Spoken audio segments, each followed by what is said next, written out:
O escritor e jornalista Barbosa Lima Sobrinho, da Academia Brasileira de Letras e atual presidente da Associação Brasileira de Imprensa, já foi jogador de futebol e ainda é com o seu neto. Hoje, aos 82 anos, ele responde como vai a nossa seleção. Há muito tempo que não escrevo sobre futebol, mas também não posso esquecer que fui jogador de futebol, que fui também no começo de minha carreira jornalística, cronista esportivo. E é pela recordação desses fatos já tão antigos para mim, que eu não posso deixar de dizer que a seleção brasileira, como o próprio futebol brasileiro, vive esmagada sob o peso do tricampeonato mundial. O jogador do Brasil que entra em campo considera-se não apenas responsável, mas um dos heróis dessa conquista do tricampeonato.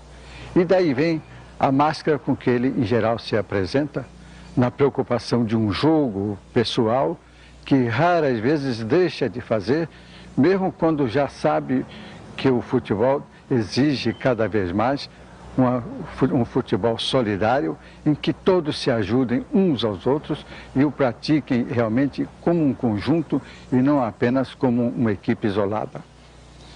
No tempo em que eu praticava futebol, também fui cartola. Eu fui cartola no que se chamava então a Liga Pernambucana. Hoje tem um nome mais solene, chama-se Federação. Mas no tempo da Liga fizemos até revoluções. E é como antigo jogador e um pouco também como cartola, que eu devo dizer que é lamentável que o futebol brasileiro esteja entregue a uma preocupação política exagerada, com técnicos que se empenham mais em escolher jogadores para contentar clubes mais influentes do que em preparar realmente aqueles elementos de que ele precisaria para compor um selecionado apto realmente para a conquista de uma grande vitória. O que se pode encontrar realmente no atual selecionado é que é um selecionado sem conjunto, desentrosado de todas as maneiras possíveis. O ataque não recua para ajudar a linha média. A linha média não dá cobertura suficiente à linha de zagueiros. E o próprio goleiro se vê exposto realmente a jogadas em que ele não tem a proteção de ninguém, porque os zagueiros não estão na sua posição, a linha média também não fez a cobertura necessária e os atacantes se isolam lá na frente para uma função que no momento não está sendo exercida.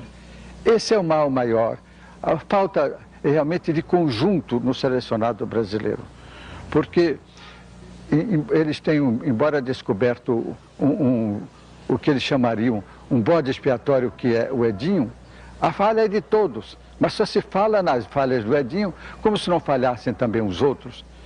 E o técnico deve ser um técnico exclusivo da seleção, não um técnico de clubes, porque o técnico de clubes, por melhor que ele seja, ele obedecerá sempre ao interesse do próprio clube a que pertence. E isso é um mal, porque ele precisa ter a independência e precisa ter a mobilidade para acompanhar todos os times que disputam campeonatos no Brasil. Tanto mais quando acontece, e foi o que aconteceu este ano, que um dos melhores times brasileiros acabou realmente sem as condições com que havia começado, com a linha média falhando tremendamente, sem as mesmas condições com que se apresentara no início do campeonato. E eu faço votos para que esses exemplos atuais, em que nós não praticamos mais o melhor futebol do mundo, como dizem tantos locutores, mas um dos futebols razoáveis que são cumpridos em todo o mundo, porque eu prefiro o futebol holandês, eu prefiro o futebol alemão, em que há realmente muito mais sentido de conjunto do que nesse futebol brasileiro, que ainda não aprendeu realmente a jogar como um time solidário, em que cada jogador se considera complemento dos outros que estão em campo, e não apenas um jogador independente para fazer aquilo que ele quer ou que deseja fazer.